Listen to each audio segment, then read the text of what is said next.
It's kind of crazy to think about that we are finally in the month of Rebirth of Souls. It feels like just yesterday we had the game get announced and I revived this super dead channel of mine. The wait honestly hasn't been as grueling as I thought it'd be. Like, waiting years for a game, it sucks. It sucks.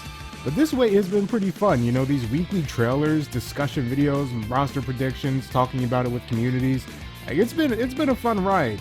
And now we're finally here. The game is officially only 3 weeks away, and I couldn't be more excited. But today I wanted to talk about this curveball that they threw at us.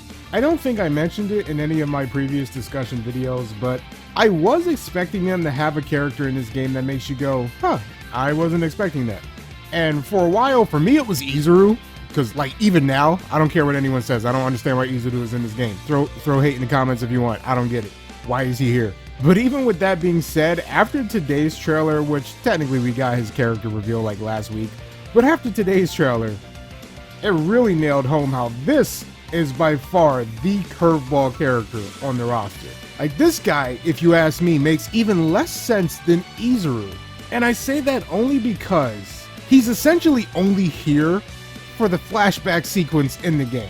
Now, I don't want anyone to misconstrue and think that I'm saying that this is a wasted slot or that he shouldn't be on the roster. I, for one, welcome 𝐞𝐥𝐬𝐴 being on the roster. And not only do I welcome him being here, but he looks dope. He looks great. I am definitely going to give this character a try.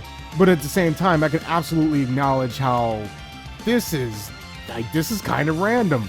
Like, this is the type of character that could have just been like a boss only, because he will only be in the story mode for all of like one section, one mission.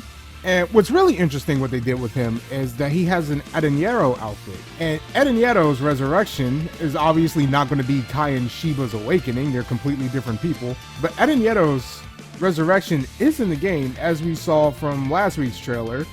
So I'm guessing that they made 𝐸∗ the playable character, gave him an 𝐒𝐟𝐼𝐬𝐼 outfit, and then made an 𝐒𝐟𝐼𝐬𝐼 only boss. So that way both are in the game, and you technically get your playable 𝐒𝐟𝐼𝐬𝐼 this way, but technically not at the same time. Like, they handled it about as well as they possibly could, I would say, because like 𝐒𝐟𝐼𝐬𝐼's resurrection probably wouldn't work very well as an awakening. But regardless of all that, yeah, I'm genuinely shocked at the fact that 𝐸∗ is a playable character. I don't remember where I put him on my first roster predictions video, but I know he was low. I know I didn't have him high. Like, I would have never suspected him to be in this game, because he really is, he's just going to be here for the flashback, right? So that's somebody that I figured, you know, you could just gloss over. I would figure more of the 𝐼𝐧𝐝s would be a priority over someone like 𝐸∗, or hell, even another 𝐻𝑒𝑠𝑝𝑎DA, but no, apparently not. And to a degree, this kind of does go back to my Soul Reaper fatigue that I talked about, and saying that we're getting a bunch of Soul Reapers, even to the point that we're getting a Soul Reaper that will be here for a singular flashback, but we're not getting all of the 𝐻𝑒𝑠𝑝𝑎DA, let alone any of the Fracción.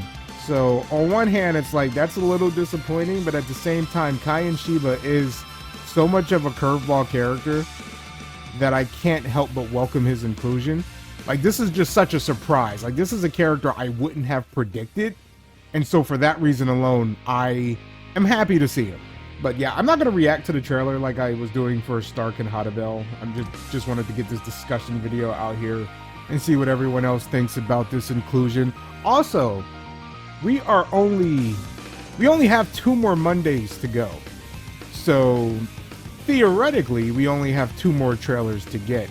I'm not going to do any more predictions, but I do want to say I think it's possible that we're getting more characters than we thought initially. Now, I have said multiple times that just because we get 1 character trailer every Monday doesn't mean that's the de facto amount of characters we're getting for the game. For instance, they did take a couple of breaks, and there's still the possibility that we'll get like a 5-in-1 for a launch trailer.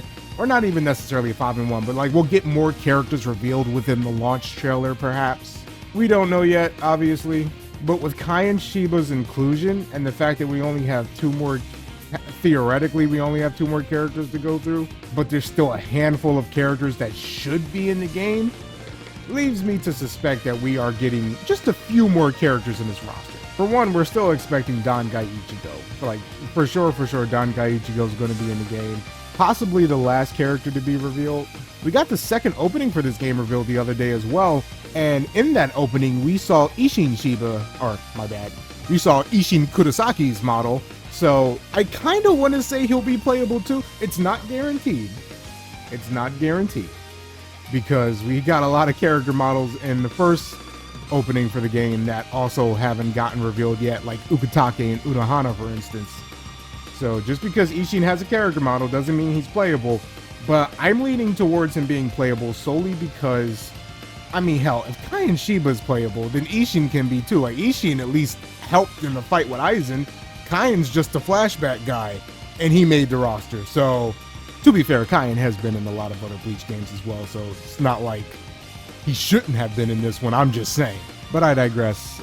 Yeah, I think Isshin might make the cut as well. I'm leaning towards Isshin being next week, Dangai Ichigo the week after that, and then like a launch trailer, or maybe the last Monday before the game's official release, which will be the 17th.